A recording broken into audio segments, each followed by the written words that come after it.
Welcome to Commander Tune-Ups. Today's Quan, Master of Woo deck was submitted by our Gourmet Bagel patron, Esper Ragnarok. We're going to show you how to ride horses to victory.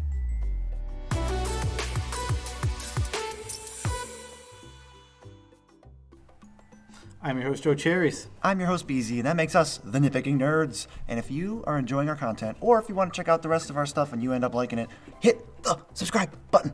And besides, you want to be a subscriber to this channel because our subscribers are 10% better at riding horses. Hey, it's me, Disclaimer Guy. Just want to let you know, the Nitpicking Nerds, they're not going to make you better at riding horses. No offense to anyone listening, but I think riding horses is one of the most pointless things a person could ever do. Not 100 years ago. Checking my privilege. Okay, let's get into what we're doing. What even is Commander Tune-Ups? Commander Tune-Ups is where we take your specific deck and we upgrade it under whatever restrictions you have. Budget, no infinite combos, which this deck actually is not allowed to have infinite combos. Okay. And basically anything you want. If you want to keep the deck, if you have a 5-color commander, but all the cards have to be green in it, we would do that. Right, yeah, anything you want, you just need to submit it in the comments, give us some sort of link to a full deck list. This budget, $1,000, nothing too crazy we're going to be adding, no, Mana Crypt, right, is not in this? Yeah, there's no Mana Crypt, nothing like that. He wanted to keep it under 1,000, right. So it's reasonable for him to obtain if he wanted to actually, when he gets all these cards, because he's going to get them all. Oh, he better. Yeah, we got average TMC, 3.75. We got to rate Quan, though, but I think that's a job for you. Quan, he is... Wait, what is he the master of? Master of Woo! Woo! A 4/4 for 4 blue. He's a legendary creature, obviously. He has horsemanship, and all your other creatures have horsemanship. This man owns a farm, and he is willing to give your entire team horses. Now, I don't even know the weirdest one in this deck. Well, I guess the weirdest one we get to. We have horses. You can put any creature type on a horse. You can put an octopus on a horse. A horse on a horse. Oh, the horse rides the horse to victory. That just sounds weird. Okay. Makes me uncomfortable. What's the first category in this deck? This is important. And the reason this is a category for this one, because all decks need this, but this deck came in with like 3, maybe 2. Ramp spells. We got the Nitpicking Nerds TM Ramp Package, TMRC TM. So Burnished Heart, Wayfarer's Bauble, Mirrored Landscape. Those are things we throw in like a lot of decks. Search for basics. I think every non-green deck probably wants these. Yeah, I agree. They're very good. Next, we have Sword of Animus. This has a lot of creatures. There's any creature deck, sometimes maybe a green deck, still wants this. This card is very good. Yeah, it's a blue base. This is a blue-based creature deck. So I think without Skull Clamp, this is the best equipment in EDH. Ooh, I don't know if that's true. I can't think of a better one. I don't think any of the swords are better. Maybe the blue-red one. I mean, the green-black one might be better. Untapping all your lands is pretty strong. Sometimes I'd rather just get a land. I mean, this isn't where we're going to decide this anyway. So yeah, we're not deciding the best equipment. It's the second or third best equipment in Commander. Terrain Generator and Walking Atlas. I think specifically in mono blue decks that draw a buttload of cards. This one. These cards are really, really good. We're not going to get to that for a little bit here. Don't sleep on these. These cards are actually sweet. They're very, very good. In any monocolored deck, except for mono green, wants their medallion. Sapphire Medallion. Oh yes. Is the blue one. If you're playing any single color deck, sometimes mono green wants, like Elf deck maybe wants the Emerald Medallion. Yeah, but that is the worst one. That's when you want it the least. But we're in a blue deck, and we got Sapphire Medallion. Sapphire Medallion is almost always the best card in whatever deck it's in. It's so the card good. is insane. We have... what's our next category? I believe it's ninjas on horses? Obviously, it's ninjas on horses. I actually had to cut a ninja from this deck. There was one really bad ninja in this deck. Oh, no. It was like when it hit, bounce a creature. I'm like, no. And it's like a 2/1. It's like, after you... Yeah, no thanks. No, thank you. But what other ninjas do we have? We have Mist Syndicate Naga, 2 in a blue for a 3/1 Naga Ninja, which is why we're putting it on a horse. Also, it's weird. It's a snake ninja on a horse, obviously. It's a Naga, totally different. Okay. What's it do? Ninjutsu, 2 and a blue. So it means if a creature is unblocked, you can pay that cost to put it in unblocked. Switch them, basically. Yeah, switch them. And then whenever Syndicate deals damage, you make a copy of it. So if all your creatures are unblockable and you can just keep hitting with these, they multiply. Yeah, this doesn't need to... You don't need any ninjutsu tricks. You can just attack with it. Yeah, the card's pretty sweet. Next we have Ninja of the Deep Hour. This is a 2/2 for 3 and a blue. Whenever it deals combat damage to a player, draw a card. Ninjutsu, 1 and a blue. Ninjutsu, 1 and a blue, yep. And then we have Sakashima's Student. 2 blue for a human ninja. Ninjutsu, 1 and a blue. It's a 0/0, but it enters the battlefield as a copy of any creature. But it's also a ninja.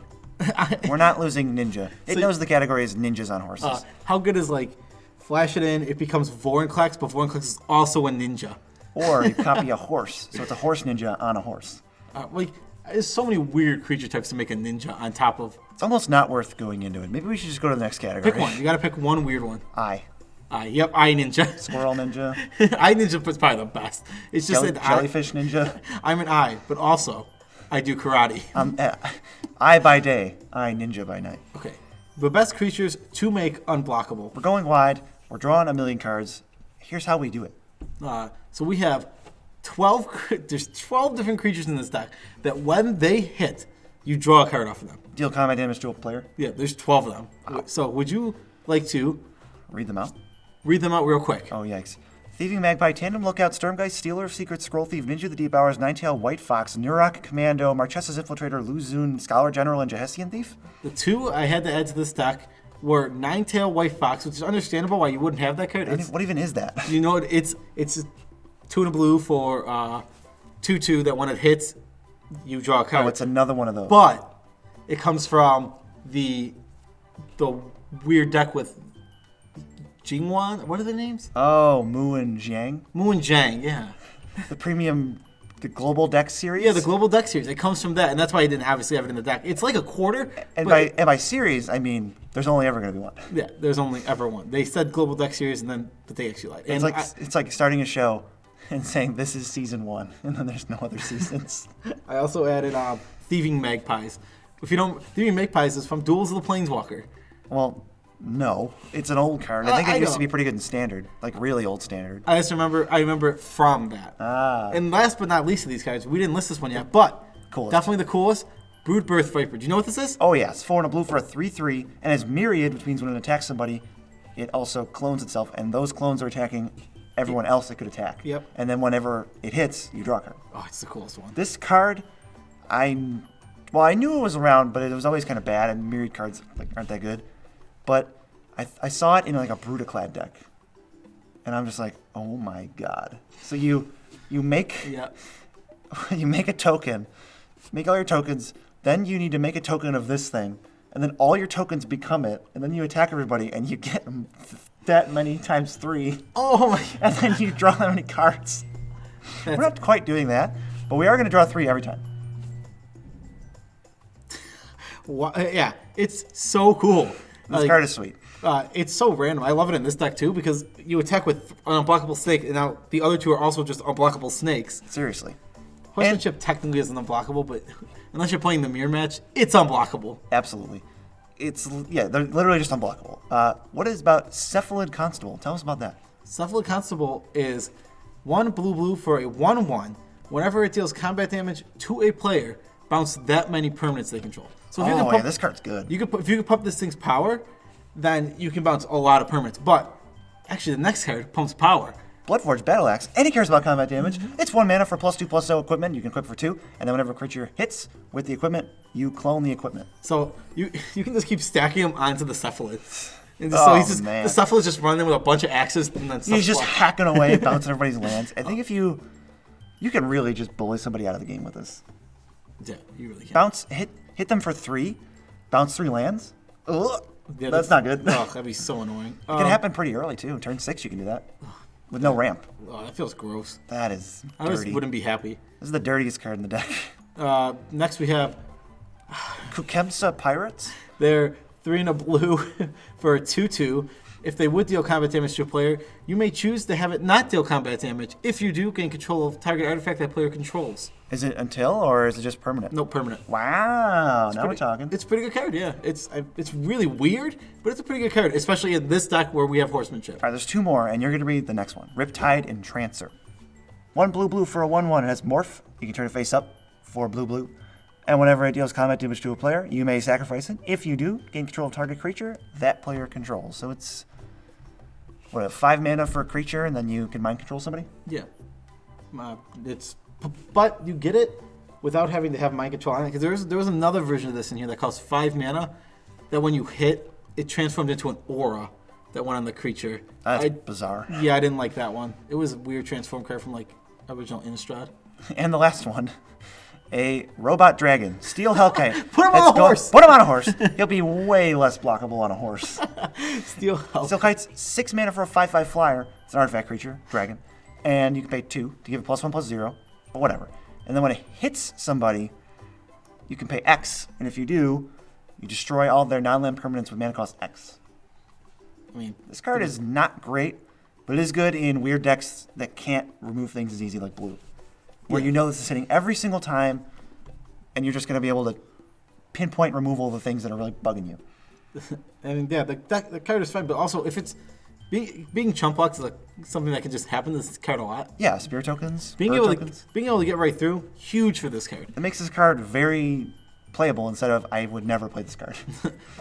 Next, we're going to winning the game. The Now, winning the game category. No, winning the game category here.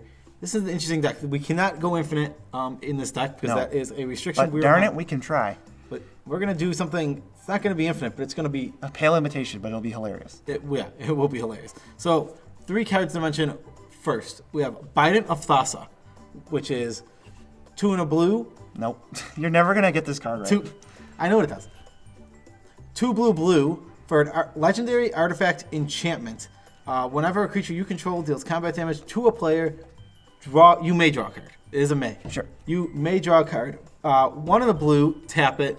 All creatures target player controls attack this turn. Wow. We've read this card a lot lately. I'm glad you finally got it right. Next, we have Coastal Piracy, which is Biden of Thassa without the activated ability, and it's only an enchantment. Yes. And Deep Fathom Skulker is 5 and a blue for a 4/4. And it's got whenever a creature you control hits, you draw a card. And I think you can pay 3 and a waste colorless mana. Target creature can't be blocked. Is that what that activated ability is? I think so. Yes! It's so random. This card is just another. It's just your third copy of the last 2. That's all. At least it counts itself. It does count itself. None of these cards need haste. They all do something right away, and they can lead to huge swings where you just poop on somebody. Yeah. This feels like an Edric Spymaster of Trust deck to me, honestly. It kind of is. As you will see. Ooh. So you can clone Deep Fathom Skulker? Yeah, there's like 3 or 4 clones in this deck. I know there's Clever Impersonator, the Ninja, the Phyrexian one, Phyrexian Metamorph. There's at least 3 clones I can think of right away, and I think there might be a 4th. And Biden of Thassa is an artifact, like we mentioned, so you can find it with Tezzeret, War of Invention, Fabricate, anything that does that. I literally added all 3 of those cards to this deck because I thought 3 more copies of Biden the best card. Yeah, Biden of Thassa, literally the best card in the deck is the card you always want on the field. Yep. So why not have more ways to get it? What would you call the best card in the deck? The best card, Biden of Thassa, I would call that the Gourmet Bagel. Not just bread and butter. All these other cards, they're bread and butter. But this is a Gourmet Bagel. It's got everything you want. What? What are you, Frank? Frankie D, is that you? All right, now how none of these cards actually win. They're just ways to overwhelm and take control of the game. Here's how these cards say win the game on them. First up, Nexus of Fate. 5, blue. This is like our favorite blue card on the channel. Take an extra turn. If shuffle it into your... Okay. 5, blue. Instant. Take an extra turn after this one. And if this thing goes to the graveyard for any reason ever, instead, you shuffle in it. Yeah, it's a replacement effect. There's no exiling this card in response to the trigger. There is no trigger. There's no rest in peace because you can choose to just put it back. So if you make a nice board, you attack for hit with 4 creatures, draw 4 cards, and then you just have a Nexus turn, do it again. So just taking the extra turn, this deck can be extremely strong. Want to see me deal 10 damage to you with 4 creatures? Draw 4 cards? Want to see me do it again? Jace, Wielder of Mystery. This is just you're gonna win with this card because your deck is gonna take forever to kill every player. It's gonna take. Well, eventually they'll just die to damage. Yeah, eventually they'll just die to damage. Well, most of your creatures do about 1 or 2 damage. Well, we got the big boy Master of Woo to deal the 4. But what does Jace do? Jace is a planeswalker with the stag ability. If you would draw a card while there's no cards in your library, instead of losing, you win the game. Interesting. +1, mill the top 2 cards of your library, and then draw. -8. Minus big. -8. If you would It's draw 7. You draw 7. Draw 7. But if you would lose, Deck yourself. you win still. It's got to have that in case you kill Jace with the minus. Yeah, it's just. It's a Laboratory Maniac. This is our favorite one. That's how you. If you're going over the top, over and over and over, you can either win with Nexus Fate being the last card in your deck, taking infinite turns. Sorry, taking as many turns as it takes to kill your opponents, or taking a finite number of turns. Definitely. Or you can just go, hey, here's Jace plus I win. Oh wait, yeah. If this counts as an infinite combo, you can take this out. I don't think it counts as an infinite combo because it's not once infinite. per turn. It's if the game goes long enough, you just win. It's not infinite. That's true. I don't think it's actually an infinite combo. Psychosis Crawler, it's in Star where its power and toughness are equal. The number of cards in your hand costs 5 mana. Whenever you draw a card, each opponent loses 1 life. And it's an artifact. Findable by all the things we mentioned. Yep. So if you're going to be drawing a bunch of cards, put this out, deal a bunch of damage. Yeah, now you don't need anything. You can just go, all right, draw 6, you all lose 6, if I hit you for 10, do it again, and someone's dead. So total number of changes to this deck was 30. 3-0. That's about the average number, I would say. Speaking of average, the new average CMC, 3.34, down from 3.75. We always bring it down because we're awesome. We literally always do. So how much was these price of editions? I don't think it was 1,000. 141.73, not even close to $1,000. This deck, Perfect. unless you want to put like Mana Crypt in here, like there's not really too much money you really want to be adding to this Ancient deck Tomb. anyway. You could add Ancient Tomb. So let's talk about the adds and cuts. We started that came in with 37 lands, which I thought was high. I brought it down to 35 That's lands. what I would do. It had 35 islands and Okay. only 2 like non-island lands. Like I think there were Nykthos, and it came in with a Reliquary Tower, which this deck wants Reliquary Tower. Really. Yeah, the Reliquary Tower is pretty good. It is good in this deck. But I took out 5 of those islands. Yep. Or I replaced, so I cut the 7 islands, I replaced them with Mirrored Landscape, Talaria West, Strip Mine, Terrain Generator, and Mystic Sanctuary. There's not a lot of instant sorceries, but this is almost a free roll in this deck. Mystic Sanctuary, what's that? Mystic Sanctuary is an island. It comes in untapped if you control 3 or more other islands. Put an instant sorcery from your graveyard on top of your library. That seems like something we want to do. Yeah, we don't have a ton of instant sorceries in this deck. Like, it's low. This is but such a free roll. It's just a free roll. This is like the easiest inclusion ever. Yeah, that's why it has nothing to do with it being good in the deck or being super synergistic. It's just, why not? I need to put this card in my mono blue deck. It's very good. It's just sweet. I could a few of the maximum hand size cards I thought were just not good. I think Spellbook is a very bad Magic card that you just never need to play, especially with stuff like Thought Vessel running around. And I also want to say, I think Venture's Journal is a very bad Magic card that you never want to I play. think Winter's Journal is worse. Yeah, it costs 5 mana. The life gain has no taxes. There's no tax on that. I think I'd rather play Spellbook. There's just so much better ones. There's Thought Vessel in this deck. There's Reliquary Tower, they're just free. Thought Vessel There's at costs least- 1 mana, there's- basically, when you tap it for 1. another one in the deck. I can't remember what it is, but regardless of that, you still have plenty. I cut Omniscience from this deck. This deck doesn't need Omniscience. You don't think so? No, I don't think it needs it at all. Sure. Randomly, all the enchantments that were in this deck, except for Coastal Piracy, I just cut them. Because one of them was enchant your guy, he becomes like an octopus basically. It was weird. It was a totem armor that made him an octopus. And Oh, yeah. yeah, I'm like, I don't need that in this deck. But so there's only 2 now, and it's Ristic Study and Coastal Piracy. Those are good Magic cards. Those are very good Magic cards. We need counterspells. That's how we're going to protect our team from board wipes.